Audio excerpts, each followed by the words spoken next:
This video is going to show you how I use my 330TXPlus DTG printer, how I print onto a blank white canvas. This is a 12 by 16. I'm going to take that white canvas and I'm going to turn it into this.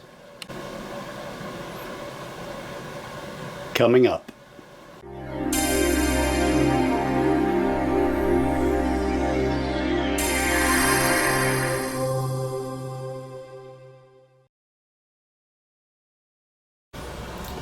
Alright, alongside of having a white blank canvas, I'm using just standard FBX 100 universal pre-treat, and the canvas is cotton, although there is a treatment on it, but I have found that if I don't pre-treat it with standard garment ink pre-treat, that the ink will not adhere very well at all. So I've used different types and I haven't found one that's actually better than another, but I kind of settled on the FBX 100. So I pour a little bit in the cup. Don't need a lot because obviously I'm going to thin that out as best I can on the canvas top. So I'm going to actually pre-treat 2 of them, but I'm going to show you how to do one.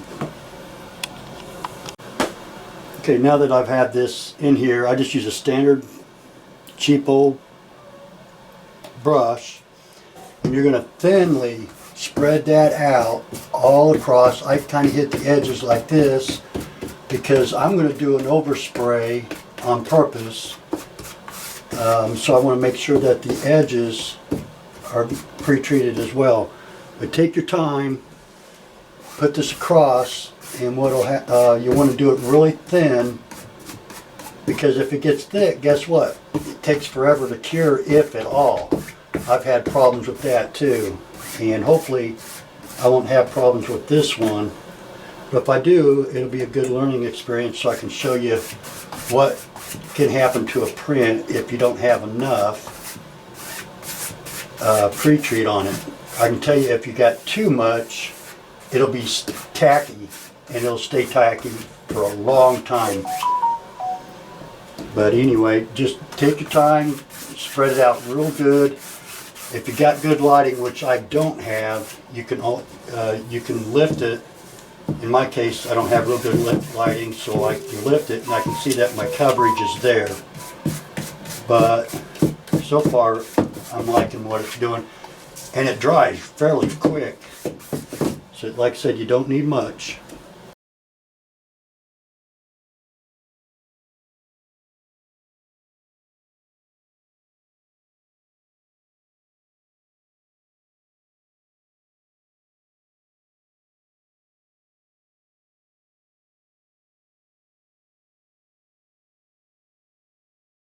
So next step is I'll show you how I place this on my printer and the reason why I do it the way I do it.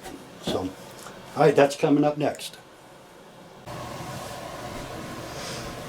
Okay, what I do is I don't use the platen at all on here. What I'll end up using is the actual base.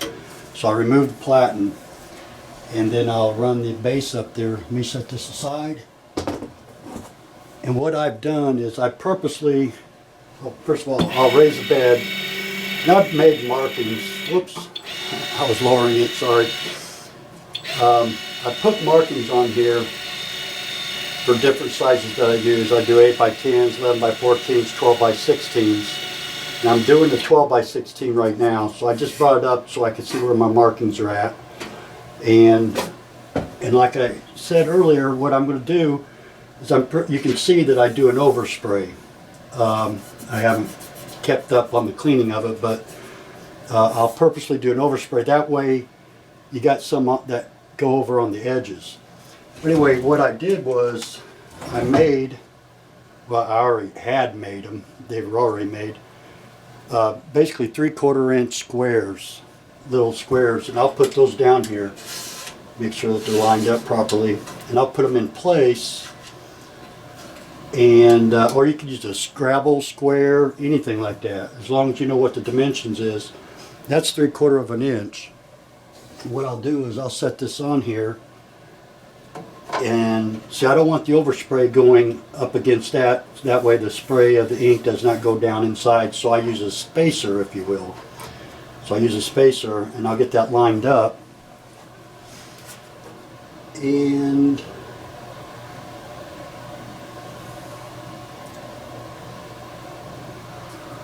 whoops.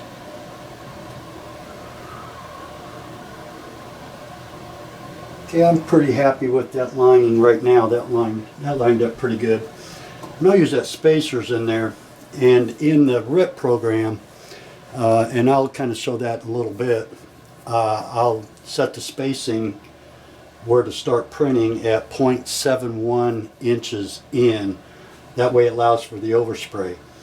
Now in Photoshop, which is where I'll put the photo of whether somebody supplies you a photo or if you have a graphic that you want to print out or whatever, I set it up 12 by 16, but I go 12.2 by 16.2, so it has a slight overspray.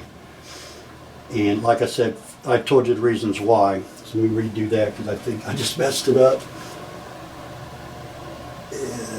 That's about right. Like I said, I've made the markings so I can kind of get an idea of where I'm at center, so it goes down fine. So then I'll bring this up a little bit more. Now in my program, I'm only going to do, I put it under photo white environment, so therefore it won't print any white, because I'll use the white off of the canvas, and it'll just print all the colors around that. The only white that'll come out is for any highlights that happen, you know, for the ink, for the CMYK, and so I'll do that. So what I'm going to do is I go ahead and do the natural adjustment from the 330TX itself, and let me get that going.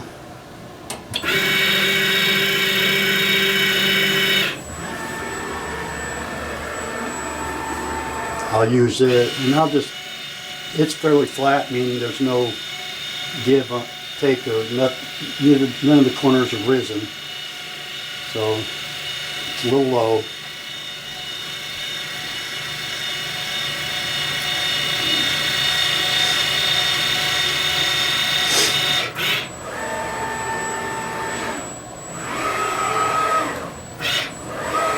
Alright, now I've already got I'm going to print out a truck with the American flag and an eagle and a nice little skyway, and I'll show that to you in a little bit.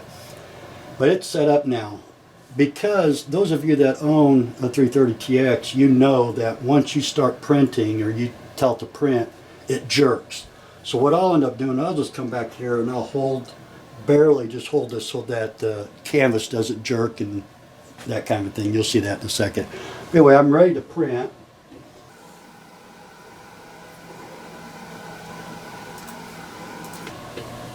Alright, you can hear that it's getting ready to go, so I'll hold it back just barely so I'm not moving it myself.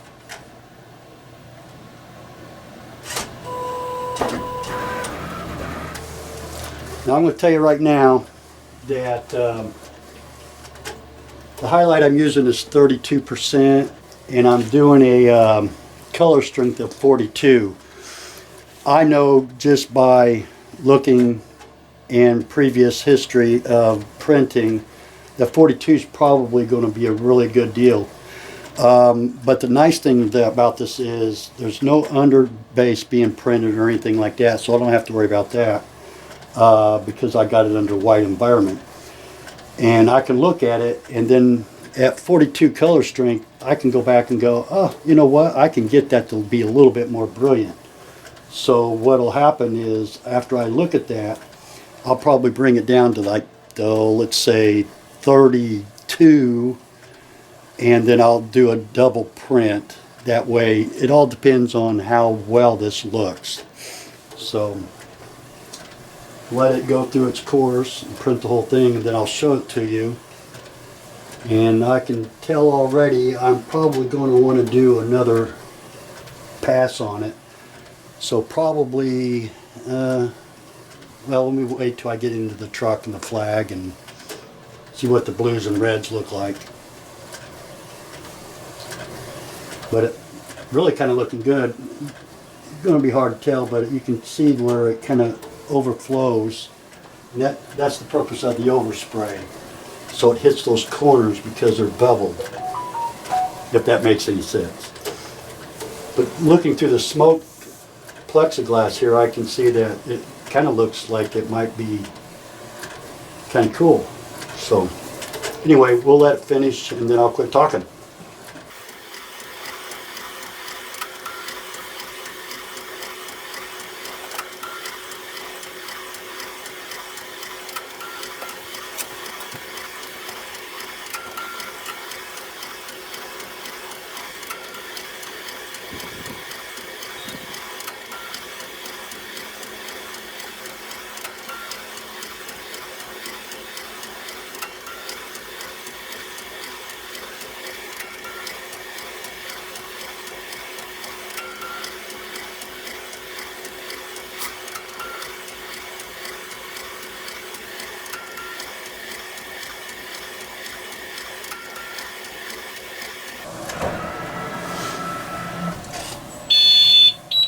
Alright, it is complete, and actually I'm kind of pleased with how it came out. I'm going to show it to you closer up, so pardon the shaking,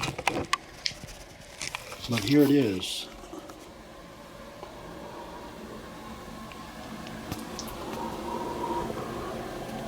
See, I think that looked pretty good. If anything, I might add maybe a 10% more ink just to see what that does, but typically I'm pretty happy with it. You can see where the overspray on the corner edges came out really good, and I'm happy with that. So the greens came out good, the reds are decent, but I think I'm still going to add 10% to it. So I'm going to do a second print. I'm going to go ahead and I'll repeat exactly what I did, except for I'll change the values from 30 on the highlight to about 15, and then I'll bring the color strength down to, I think I'll actually reduce that 10. Did I say 10? Yeah, so I'll do 5 and 10. I'm sorry, just trying to backtrack what I was stating. So here in a second I'll go back and do a 10% color strength and 5% highlight.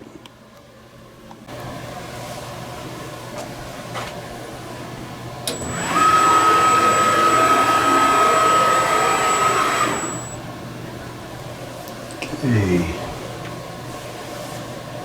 I said at 7% highlight and 10% color strength. Like I said, I won't put a lot down, but it should be enough that it'll make it a little bit brilliant, a little bit more brilliant.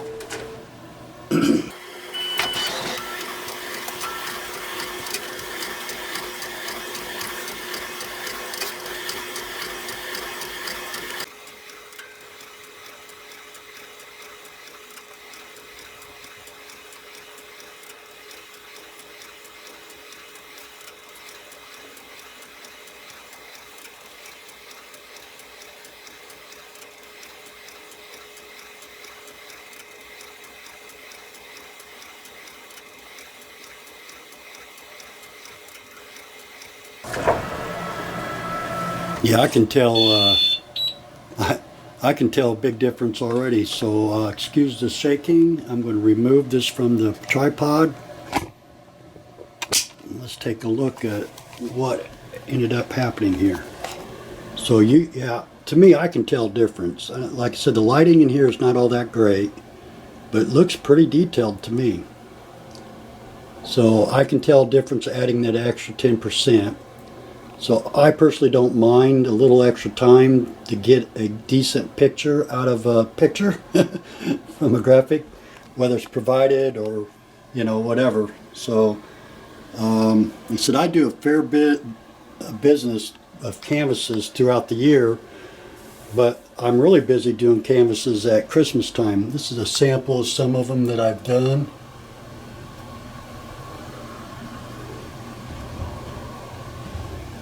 Let's see what we got over here. It's just some samples. That's Batman behind there. Let's see if I can show that better. Yeah, anyway.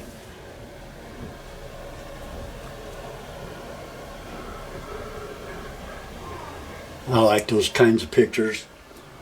So anyway, hey, there's a Valentine shirt. Anyway, I'm happy with that. So I have two choices here now. I can let it air dry, or I'll place it under the press, the heat press at 250 degrees.